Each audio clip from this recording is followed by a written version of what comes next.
যুদ্ধ প্রস্তুতি অনেক সময় যুদ্ধের দিকে নিয়ে যায়, কাজে যুদ্ধ প্রস্তুতি সম্বন্ধেও একটা ঘোরতর আপত্তি।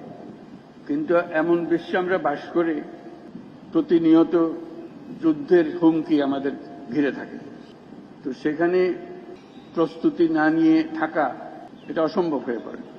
এখন আমরা যখন কথা বলছি তখন আমাদেরই কাছে ভারত পাকিস্তান যুদ্ধ হই হই অবস্থার মধ্যে রয়ে গেছে। সকালের খবরে দেখলাম হয়তো গুজব আজকেই শুরু হয়ে যাবে যুদ্ধ, এরকম পরিস্থিতিতে আমরা বাস করি।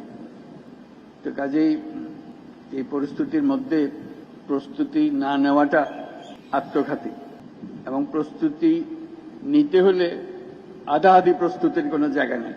জয়ই তার একমাত্র অপশন, পরাজয় এখানে কোনো অপশন হতে পারে না।